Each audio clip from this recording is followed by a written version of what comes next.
Ooh, okay. Yeah, we'll do. We've just started opening it up, so we're just waiting for people to join the seminar. I see there's already 70 or 80 people clicking in, so welcome to them. Just do stick with us for a while we wait for people to join the meeting.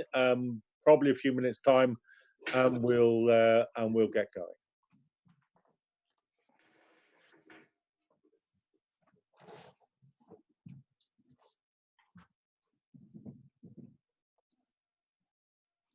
Excuse me, just another cushion.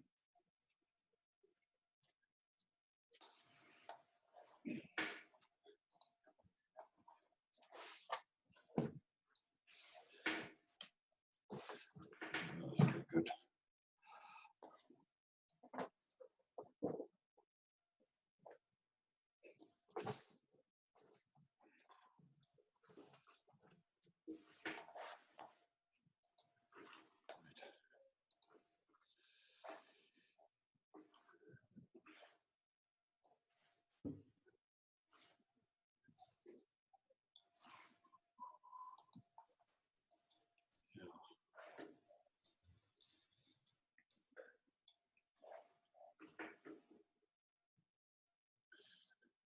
So, Stefania, you're no longer with Republica, is that right? No.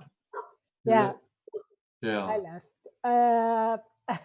It has been very difficult, John, because, 14 years with L'Espresso and La Repubblica, and then I left because it was not longer possible to do the work I'm doing. I have been doing for, that's why. And La Repubblica was finally acquired by the billionaire who owns Fiat Chrysler, Ferrari, Juventus Football Club, and is basically holds the 48% of the economies. So it will be completely different world when I basically started working for them in 2006. Completely different. Yeah. It's almost impossible, isn't it, now to? I think so. Save any newspaper. It's like it's it's what's 6 years ago since I ended an intermittent relationship with the Guardian, and it ended with quite a few people then too. Some change. Yeah. Yeah. We basically. Sorry if I stop you. We basically have just one newspaper left, and I started contributing to them, and it's the only one. Then all the rest are in the hands of billionaires and millionaires with very powerful economic interests behind them. So it's impossible to do the kind of investigation I have been doing for years, for 14 years, you know? Yeah. It's really sad, devastated media landscape, really devastated. Okay, we're ready. Okay. Okay. My name's John Rees. I'm from the Don't Extradite Assange campaign here in London, and I'd like to welcome all those who've joined us so far. There's over 100 people already on the Zoom meeting, and more on Facebook, on Twitter, and on YouTube, where you can all catch up with this meeting if you're not on Zoom. So welcome to you all. I see there's people from around the globe participating in the meeting, and certainly our panel is a global panel as well. So I won't waste any more time. This is a meeting on why it is that reporters and journalists should be concerned with the most important political trial, certainly, that this country has seen in this century, the trial of Julian Assange, currently begun at the Woolwich Crown Court at Belmarsh Prison, and continuing, or meant to continue, on the 18th of May. Now, to get some perspectives on what journalists should be doing, what journalists have been doing about this case, we've got a fantastic international panel with me today. I'll introduce them as we go along. But first, I'd like to call on John Pilger, who's an internationally renowned, award-winning journalist. His most recent documentary on the National Health Service was shown on British television and in theatres just before Christmas. Couldn't have been more timely, but he's also a long-term supporter of Julian Assange. He's joining us from Australia, so it's a good evening to you, John, and just give us your views really on where we are with the Assange case. Thanks, John, and thank you for arranging this. It's terribly important. There's no more important case, in my opinion, than Julian's. Julian has become the touchstone for so much of our understanding and misunderstanding of the world we're living in. First of all, the sheer injustice that has been dished out to Julian, and it's always worth reminding people. I'm sure the audience probably needs no reminding, but Julian has been convicted of no crime. He's never been charged with any crime in Britain.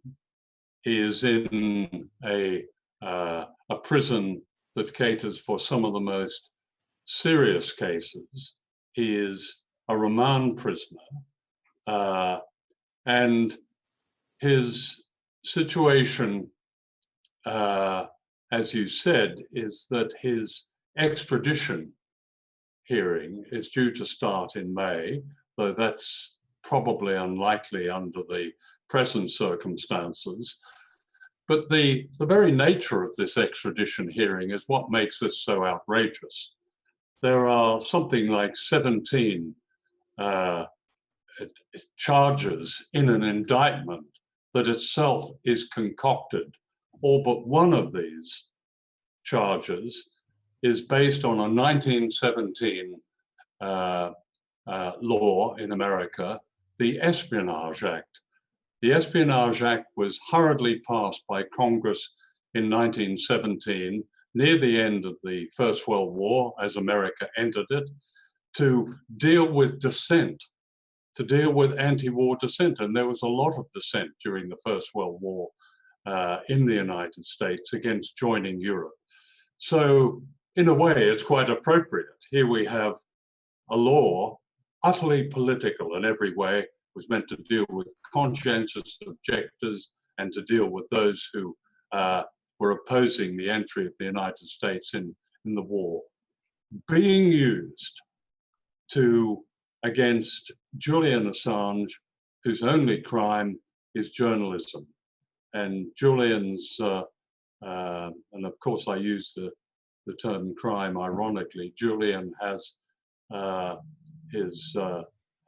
the revelations of WikiLeaks, and especially those mentioned in the indictment, collateral murder, the Iraq war logs, revealed to the world in detail the truth of American power across the world, something I knew as a reporter for a very long time in Southeast Asia.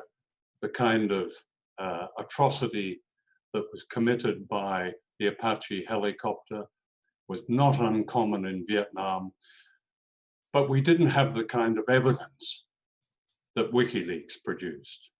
We didn't have the fine detail that WikiLeaks has produced. And so the public service that Julian and WikiLeaks has performed has been quite extraordinary. He's revealed what we're not supposed to know, and that is how our governments commit the most serious war crimes. So it's the kind of, I mean, in terms of an extradition hearing, the charges themselves are so ludicrous in law that they should have been thrown out on the first day. And no doubt we'll discuss that in this panel, just the charade of Judge Vanessa Barretz's court her show trial, most of it in Woolwich Crown Court, which in fact is an extension of Belmarsh Prison. Julian's health is poor. He suffers from a lung condition, and yet he's not on the list of so-called non-violent prisoners that Buckland, the Justice Minister, Secretary, is considering or is beginning to release from prisons to protect them from the spread of coronavirus throughout prison system. Britain has 83,000 people in prisons, the highest number in Europe. Many of them are in dense and unsanitary conditions. As I understand it, that Julian is back in solitary confinement, ironically now to protect him from this virus. But even if he goes into the video room for those rare meetings he might have with his lawyers, the video room itself is dangerous because other prisoners have been there, and there is evidence that at least one prisoner has contracted and perhaps, I think, has died from the virus, and perhaps others. So it's very dangerous for him there. He is, in every sense, without flying into the rhetoric, if you like, of agitprop, he is a political prisoner. That's an accurate description of what Julian is.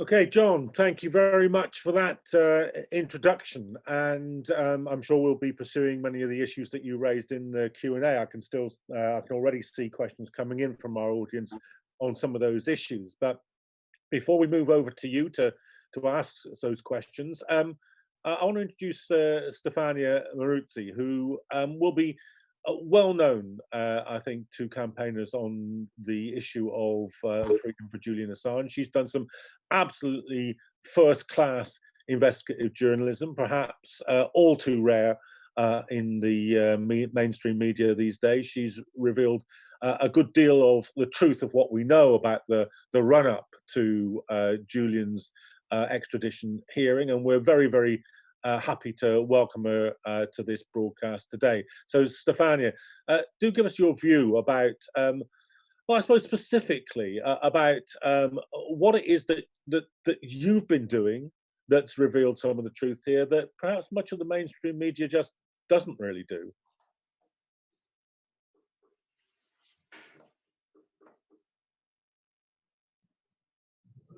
Okay, thank you for your kind invitation. And basically, you have to realize that in the last 11 years, I have worked on all the WikiLeaks documents, publishing the very same documents WikiLeaks has published since 2009. And I have been able to do this completely safely. I was never put in prison. I was never questioned.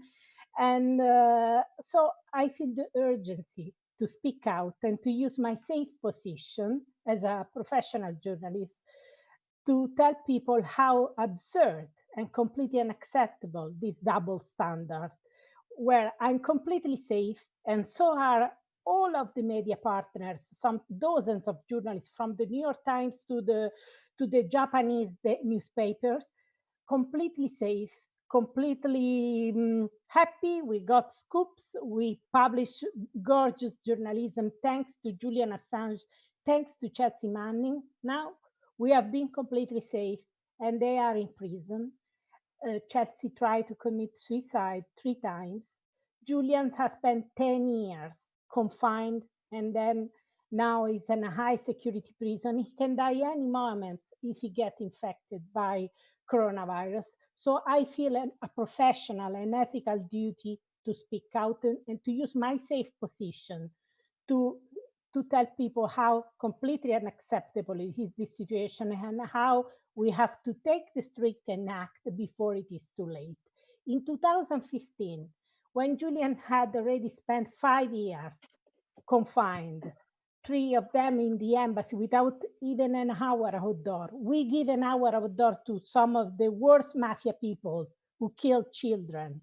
Julian has never had an hour outdoors in 7 years inside the embassy. So in 2015, I realized that no journalists had tried to get the documents about this case, to try to investigate this case using factual documentation. So it was at that point that I basically decided to start my Freedom of Information Act investigation. And just because I wanted to get the facts, I want something factual to try to understand what was going on. And Italian prosecutors had basically told me why there is such a paralysis in this criminal investigation in Sweden. And I said, there is such paralysis because the Swedish prosecutor don't want to go to London to question him. And this is stopping everything, is creating this paralysis. And he said, you should try to discover why they don't want to go there, because we travel the world to question very dangerous people, mafia bosses and so on. We travel to Brazil, everywhere. So why they cannot travel to London to question him?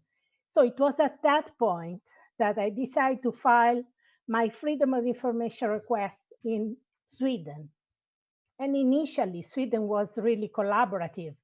And that was my strategy. My strategy was, if I can get any information from Sweden, which is an open jurisdiction when it comes to freedom of information, I can use whatever I get from Sweden as a picklock to get information from other jurisdictions which are less effective, less open when it comes to freedom of information. And it worked.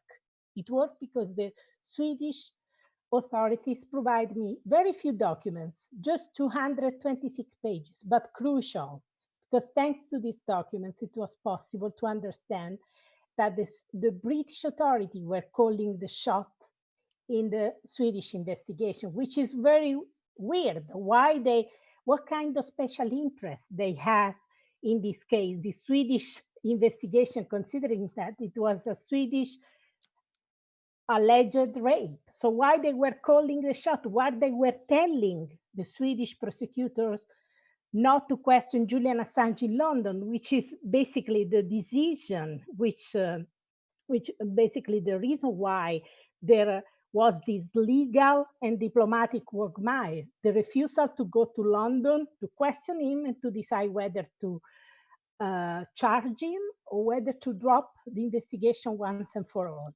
So thanks to this email I got from Sweden under the Freedom of Information Act, it was possible to establish that it was the UK Crown Prosecution Service who had told the Swedish prosecutor, don't come to London to question him only after extraditing him. And thanks to these documents, it was possible to establish that back in 2013, even the Swedish prosecutor started to questioning the UK strategy of not questioning Julian Assange in London, but just extraditing him to Sweden. So even the Swedish prosecutor in 2003 realized that this was creating a judicial paralysis, a diplomatic paralysis, because at that point, there was even a diplomatic case in addition to the legal case. So at that point, the Swedish prosecutors considered to drop the investigation in 2003. But again, the UK Crown Prosecution Service told them, don't you dare get cold feet. So they were against the possibility of closing the Swedish investigation. Again, you ask yourself, why? I mean, this was a Swedish investigation about alleged rape. So what kind of interest the UK authorities at the Crown Prosecution Service had in keeping this investigation going on in a completely paralyzed situation? So the Swedish documents were absolutely crucial. But then when I tried to go to the Crown Prosecution Service and ask for the complete correspondence, for the full correspondence with their Swedish counterpart, they refused to provide any document.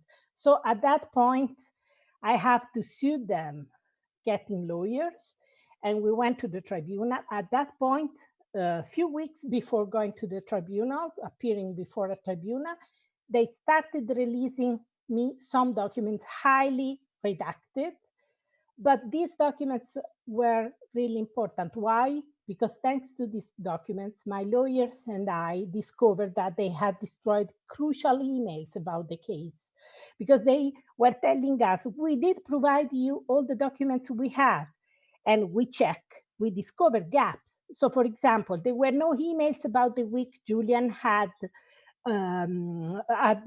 basically took refuge in the embassy. It was impossible that during that week, the Swedish prosecutor and the UK Crown Prosecution Service had not communicated. There were no emails about the week Julian Assange had obtained asylum. Again, it was impossible that in that week they had no communicated. There were no emails about the week Julian had. Can you hear me? All is well, the audio? Yes, it's fine. Yes. Okay. So basically, thanks to these gaps, we discovered, my lawyers and I asked the UK Crown Prosecution Service, could you please explain why there are these crucial gaps in your correspondence? And it was at that point that they said, we don't know, we destroyed the documents. And we say, why you destroyed the documents? These are crucial documents about a criminal case which is still ongoing, is highly controversial, is high profile. Why did you destroy the documents? To this day, we are still fighting to discover why they destroyed the documents. No authority, no UK authority has asked a kind of inspection or investigation on the destruction of crucial emails. And I'm still fighting in the UK, in Sweden, in US, and Australia to get the full documentation. You have to realize that the UK Crown Prosecution Service is basically the very same agency in charge of the US extradition request. And they have this story of destroyed documents, telling the Swedish prosecutors not to question him in London. So it's very suspicious the way they have behaved in this case. And now they are in charge of the UK extradition request. And before the tribunal, during my freedom of information litigation, they openly said that they will treat this extradition like an extradition of a mafia killer or a drug dealer or whatever. This is completely unacceptable. You cannot treat a journalist who's exposed war crimes, who exposed torture, who exposed serious human rights violation as you are extraditing a drug dealer or a mafia killer. You cannot accept this. For me, it's completely unacceptable. And so I'm still fighting to get all documentation. I have 7 lawyers fighting in 4 jurisdictions, 7 lawyers working for very little. And I'm tremendously grateful to them for this work because I want to get the facts. As a journalist, I need to get the facts and I don't want to give up. I want to use my safe position as a journalist to get Julian out of Belmarsh, to get him free and able to expose war crimes, and to get free and safe all the WikiLeaks journalists, because I feel this duty. Stefania, thank you very much for that. And that brings me now to our final speaker. He was the ABC news chief in the Middle East. He's written for Newsweek, he's written for The Observer. He's been a very strong supporter of Julian Assange. So it's a great pleasure to welcome Charles Glass. He's on the line from Italy. Charles, I hope you're safe, and please do tell us your view on the political situation as it affects this case. Well, I think one thing, maybe it is appropriate to be in Italy at the time of COVID-19 during this ordeal for Julian. I read a piece recently in Consortium News by Ray McGovern, former intelligence agent, American intelligence agent, who's now in something called the Veteran Intelligence Professionals for Sanity, who asked a very pertinent question. If WikiLeaks were running at full speed, as it was before Julian was confined because of the Swedish charges, wouldn't a lot of those whistleblowers have felt safe to bring their information to WikiLeaks about COVID-19 in the very early stages to alert the public about what was really happening and to push aside all of the disinformation that was coming out that caused the long delays in governments dealing with this problem. WikiLeaks was the safe locker for whistleblowers who wanted to bring to the attention of the public serious wrongs in the world, but without risking imprisonment themselves or loss of livelihood themselves. Remember that not many places are safe depositories. Remember back in 1983, when a British civil servant, Sarah Tisdall, knew that the British government was concealing the fact that the United States was going to deploy cruise missiles on British soil. Now, the Russians knew about this. Their spies knew about this. It wasn't a secret in the intelligence community. But the British public didn't know that its landscape was going to be used in this way with the attendant risks to British safety. But it was a matter of public concern, whether you were for it or against it.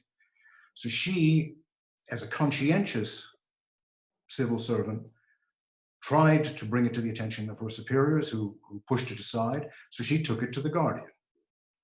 And The Guardian published the information, quite rightly. But when the government demanded the papers that she had provided it from The Guardian turned it over. She ended up in prison. So people don't feel safe with The Guardian or with the New York Times. WikiLeaks was the safe place to go.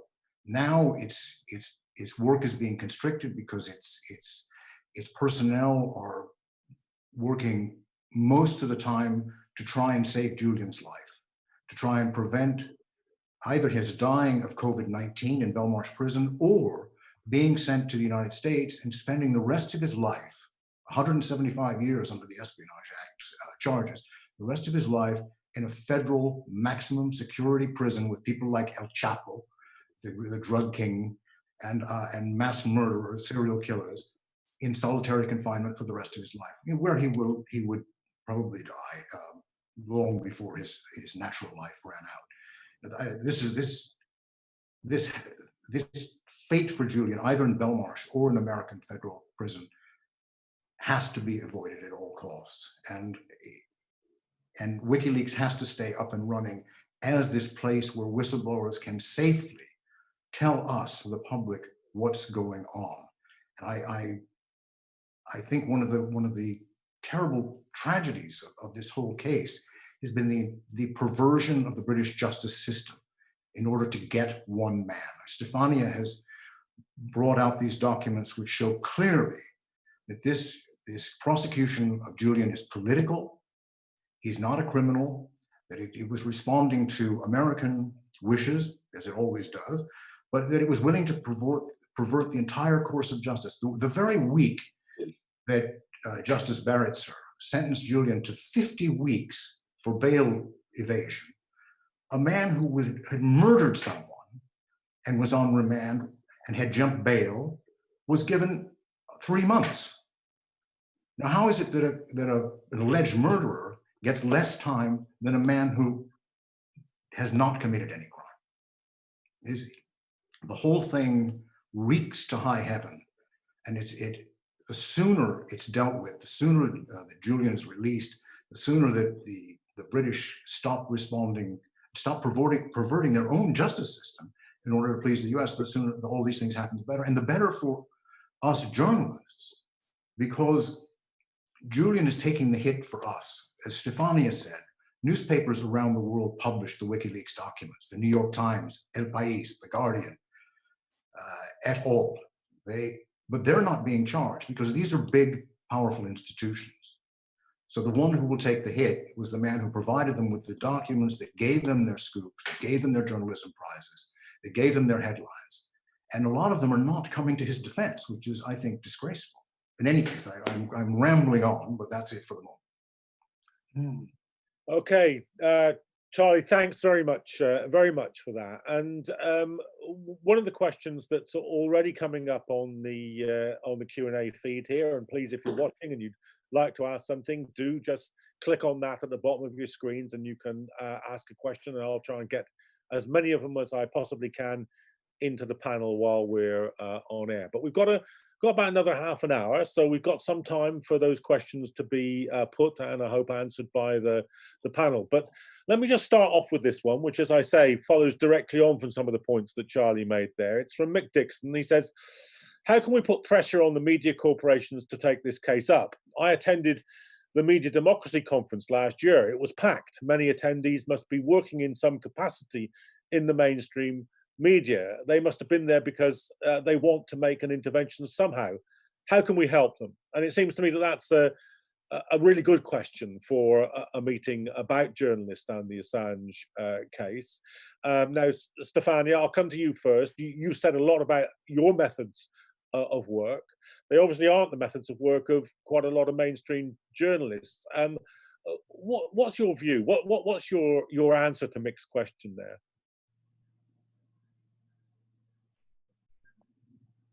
Stefania, we just need to yeah, unmute Can you hear me? Okay. Yeah, go ahead. So based on my experience, I think it is crucial that readers put pressure on newsroom, email newsroom, and expose the silent and tell them that it's completely unacceptable that they are silent on such high-profile case. I know from colleagues in the US, they told me, well, we don't think we will cover extensively this case because we have coronavirus and we have an election. So they have run something like 3 years of campaign on Russiagate, and they are not covering the case, which is a case about the 2010 revelation that they basically published. They got massive scoops. And they were able to run this campaign, the demonization campaign on Russiagate. And now that it's very clear that it's under trial, is on trial, and they want his extradition for exposing war crime, they are silent. It's completely unacceptable. So I think the readers should email regularly to the newsroom and expose this completely unacceptable behavior. I don't see any other solution. I mean, we cannot put a gun to their head. Only public pressure. We can use, that's all we have, you know. Stefania, thanks very much for that. Charlie, I mean, you've been in major news corporations. What works in terms of getting a change in tone or a change direction in the kind of coverage that they give a case like this? Well, the only thing that really works is to buy it. So if you want to buy the New York Times and change the editorial policy, then that will work.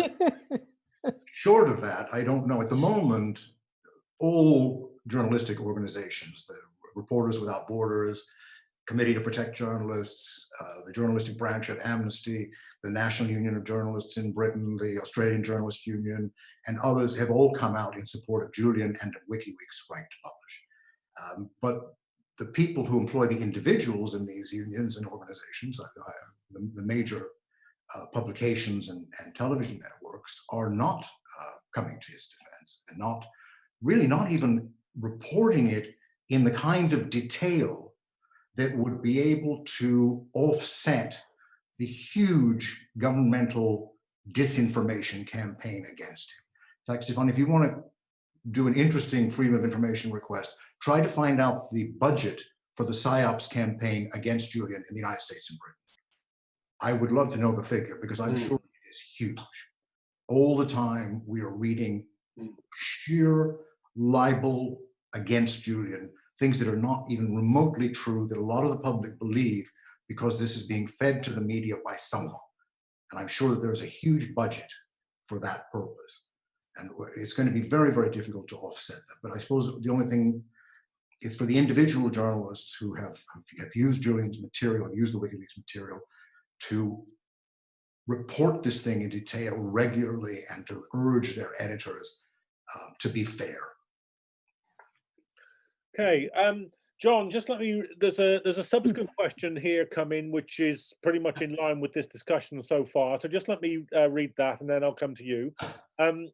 Kieran Tierney writes, I'd like your thoughts on how the major media outlets which benefited most from his leaks, the Guardian and the New York Times, seem to have been so quick to abandon Julian once he generated too much heat or no longer served a purpose for them. Now, this is a long and complex story, obviously, and it's had more than one. It's had more than one twist in it, hasn't it? Because there's been a lot of hostility after they originally published the WikiLeaks revelations, but then more recently, when it became clear that actually Julian had been right all along, and the question was extradition to the United States, we've had the Guardian change its editorial line. So there've been a few twists and turns in this. I know when I've spoken to Julian in jail, he said, look, it's not quite right to say that we don't have some mainstream media support. Actually, we do, and we shouldn't minimize that. So John, what's your view of exactly where that balance is lying at the moment, and what can be done about making it better than it is? Yeah, I think we have to be very careful, John, in putting too much in store in this so-called balance. And I think enough has been said about the Guardian. The Guardian betrayed Julian right from the beginning. Much of what they reported on Julian was wrong. It was distorted. They won lots of prizes on it. I don't want to go on any more about the Guardian, but the Guardian is almost a case study of the very thing that we should be, in my view, abandoning. In my career as a journalist, I have to say, and I think it's worth looking at the broader landscape of the media. Something very serious has happened in recent years. I'm not sure exactly when, but I do know that the spaces that were once there within the media, and I'm talking mainly about the UK, which is my experience, but I think that's true all over the world, certainly probably in the United States. Those spaces that allowed in people like myself and others to do their work, even encouraged us, have closed. They don't exist anymore. And it's pie in the sky to think that they might exist. Yes, there are good people, amazingly, still at work and still able to have their work published. But by and large, the media represents what is probably the most misunderstood and the most important threat today, and that is propaganda. The media is an extension. We've seen that of established forces. It always has been. But there were, as I've said, there were places in the media where we could work. I mean, when I was on the Daily Mirror accommodated two of us, Paul Foote and myself. That would be impossible today. 6 years ago, I received a call from The Guardian saying they didn't want my work anymore. So did half a dozen other people. That's the end of it. And I think that has to be taken very, very seriously. At the same time, journalism schools are turning out to become factories for so much of the mainstream media. We have to ask ourselves, why is the media like this? It's made up of people, it's made up of journalists. Yes, Mick mentioned those people in the meeting. Now, when I made a film about the role of the media in the invasion of Iraq, I had no trouble speaking to BBC people on condition that they would speak anonymously. None of them would speak to me. All were terrified of what would happen to their careers if they spoke to me. But still, I think it's an important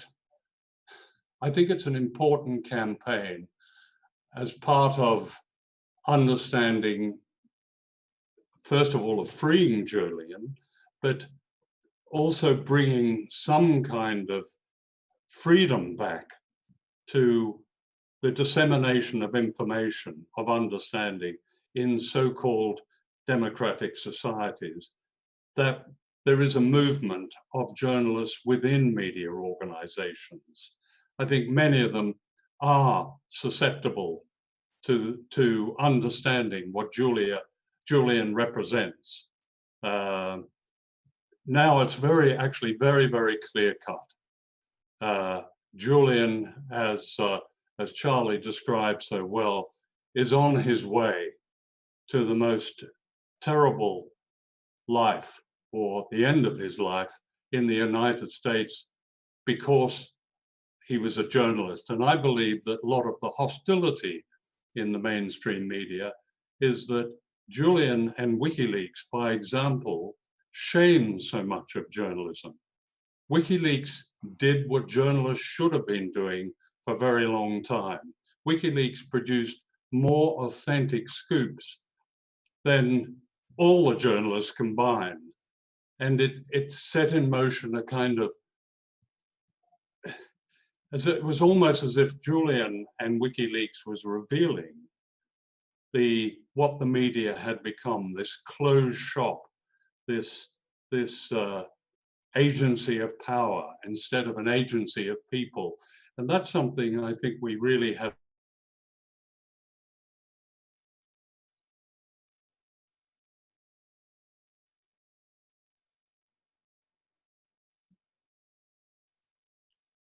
Hello. It's frozen. John, are you still with us? Because sounds as if your sound disappeared on here. I think you'll have to reconnect. Okay, John, I think you might have to reconnect with us there. But thanks for that contribution. And I think it did address some of those questions. I see Mick Dixon's replied on the question and answer thing, saying John is so right here. So at least the questioner thought that you'd got that answer right. I'd like to just let you know that there's about 1,700 people following this on Twitter and hundreds more on Zoom and on Facebook. So I'm glad to see that the message is getting out to a wide audience. Some of the people following us now are saying that they'd like to talk a little bit more about the immediate situation. Of course, as for the rest of politics, the coronavirus has altered the debate.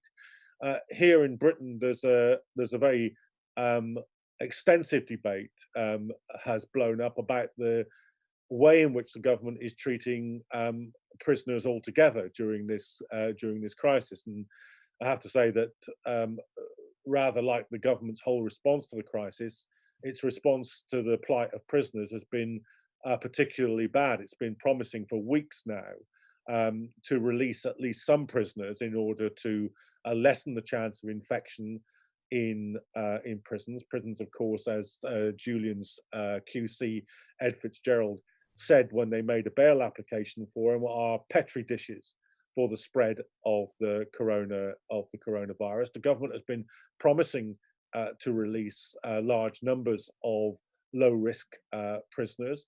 It hasn't even done that. The numbers are still in double figures, as I understand, not the 4,000 that the government talked about, let alone the 15,000 that various prison reform charities and indeed the Prison Governors Association are saying are necessary.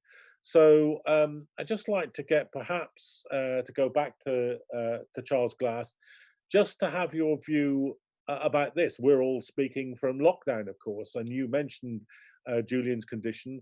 Do you think that there's now a kind of, if you like, a shorter route or a more pressing question of Julian's release, at least on bail, because of this crisis?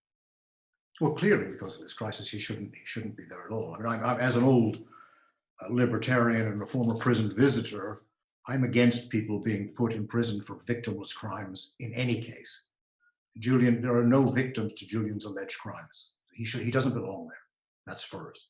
Most of the people in the prison are there for drugs-related offenses. They don't belong there. You shouldn't be in prison for taking drugs.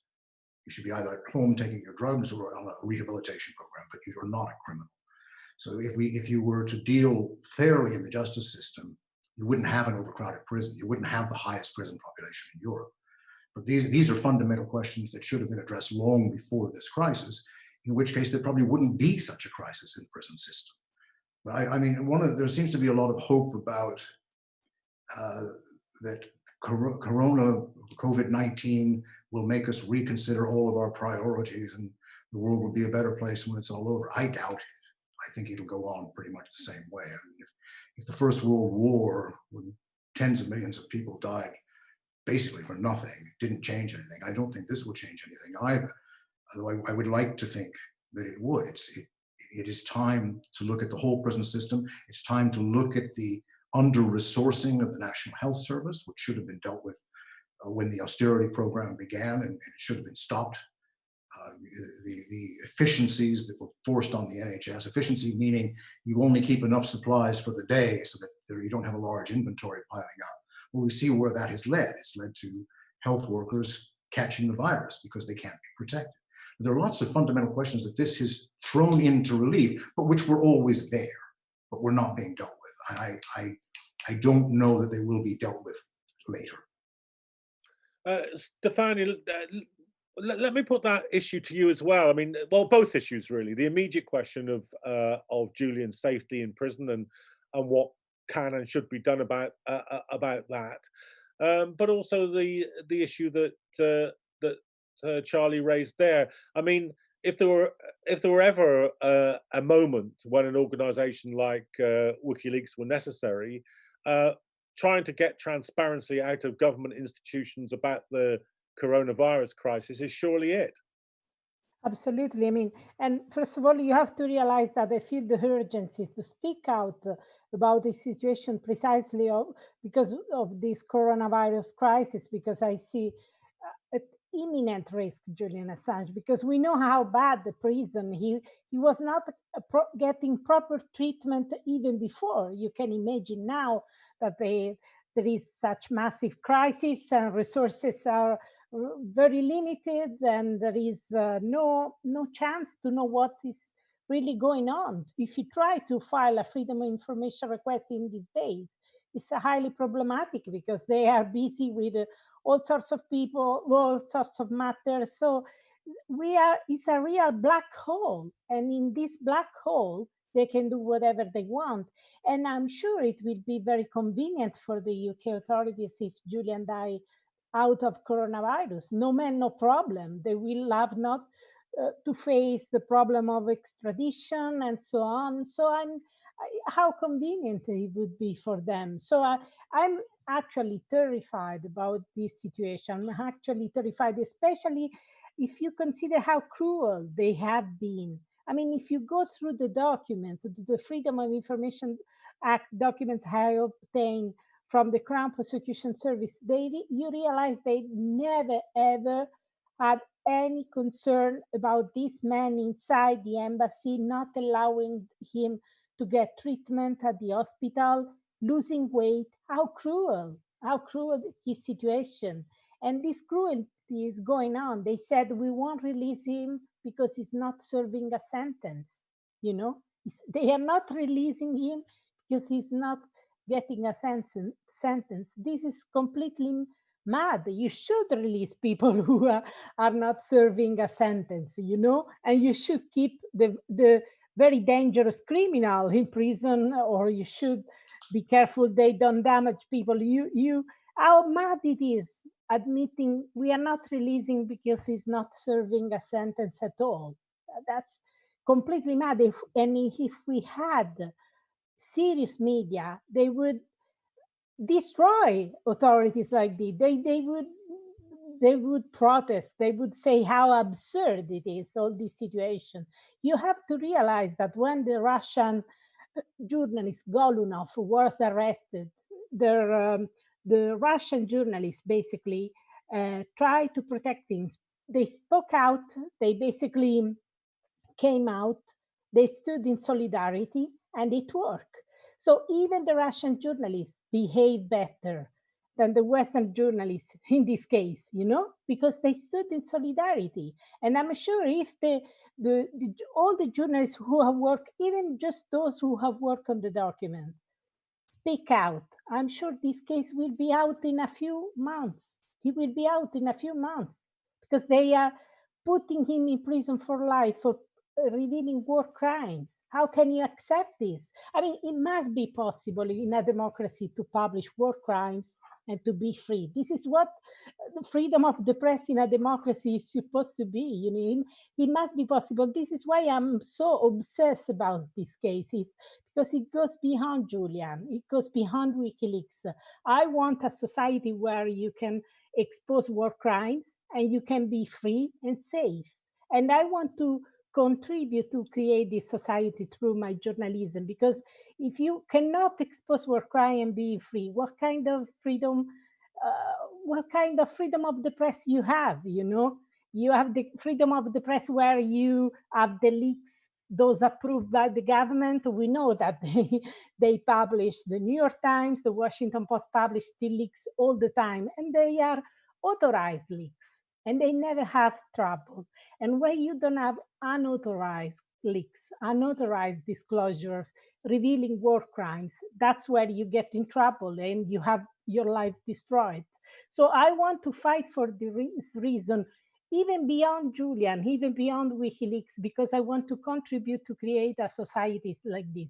And this coronavirus crisis gives you the urgency to do this. I'm not sure if you realize that right now, as we speak in the UK, you have an intelligence agency, an infamous intelligence, an infamous intelligence firm, Palantir, by Peter Thiel. And the first time I learned about this infamous intelligence firm, collaborating with the CIA in Iraq, in Afghanistan, and with the immigration authorities in the US to fight migrant refugees. The first time I heard in my life about them was thanks to Julian Assange, because Palantir was basically enrolled by the Bank of America to prevent WikiLeaks publishing their documents. And they prepared an anti-WikiLeaks plan, which was basically what really happened, a dirty war to destroy the reputation of Julian Assange and WikiLeaks. And this is what has happened. So this Palantir has now been contracted by the UK National Health System to fight coronavirus. I would get mad to have my health data in the hands of such people. I don't know why the UK newspaper are not making a fuss. I would be completely mad. So it's in these times where we are under lockdown, there is no freedom of information, there is little coverage. We are working from home, so we have limited opportunity to talk to people, to meet people, and so on. It is in this time that we mostly need adversarial journalism, the kind of leaks we have thanks to WikiLeaks. Right. So I want to fight, because it must be possible to do this kind of journalism. It must be possible to reveal war crimes and be completely free and safe, you know? Okay, Stefano, thanks very much.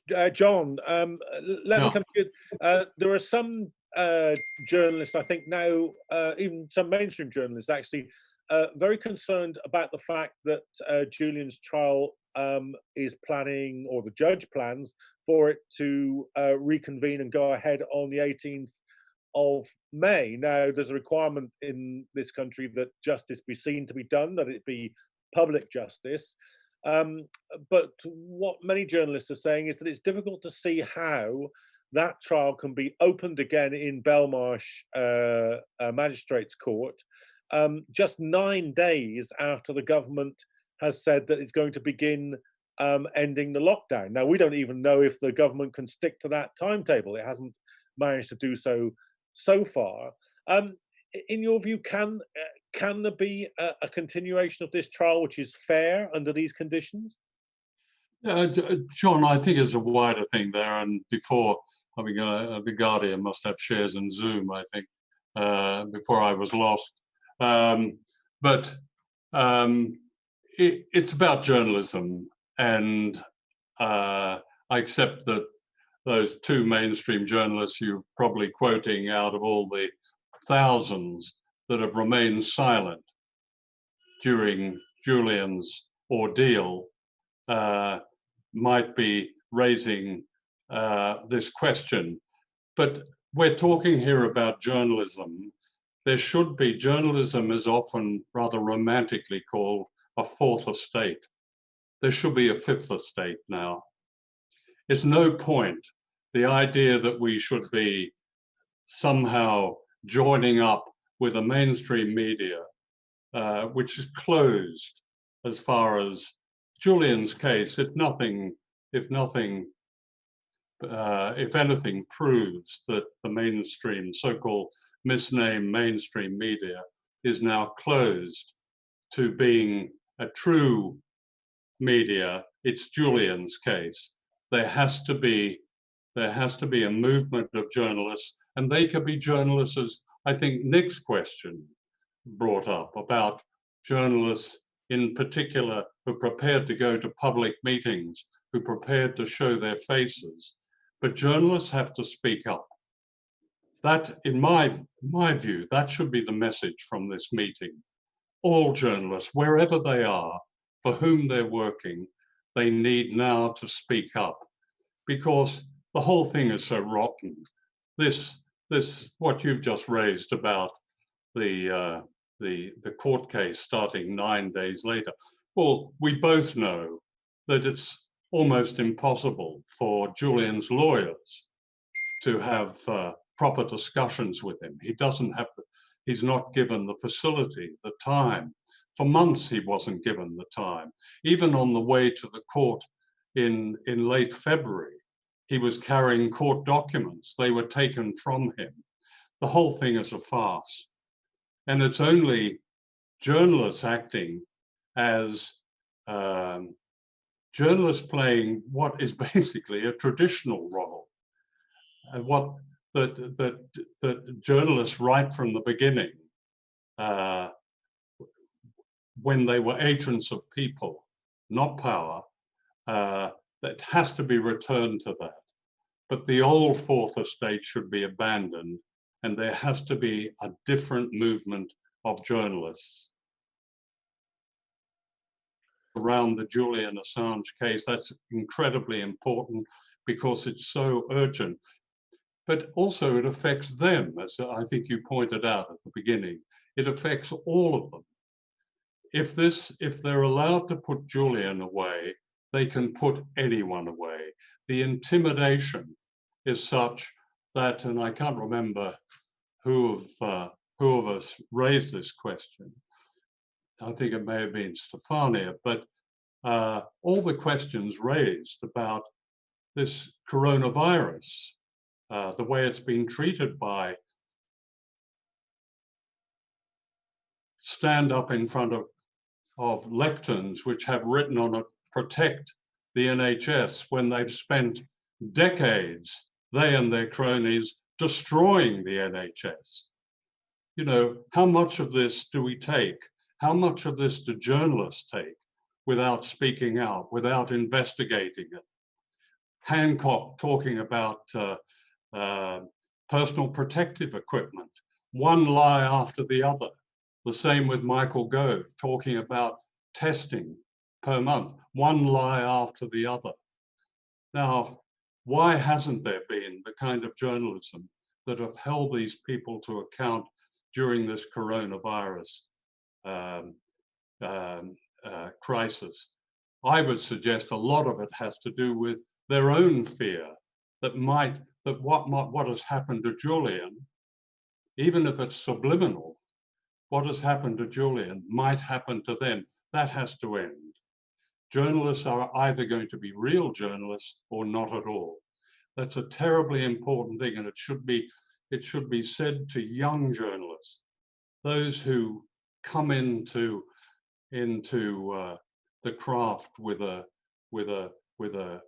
even with an idealism, and they still do, that it has to change. Because without journalism, people don't have a voice, and that's what's been lost here. Okay, thanks very much. Thanks very much, John. And there's a number of questions, as you would expect, saying what can we do, how can we campaign? So just before I come back to the three panelists for a final round of questions, we've been going for an hour now. I just want to say this, campaigning always makes a difference. So if you don't follow the Don't Extradite Assange Twitter feed or Facebook page or Instagram or YouTube, please do. That always helps. We always need money to campaign. If you can make a donation, please do, and please participate as fully as you possibly can in any of our activities. When we get back on the streets, please join us there.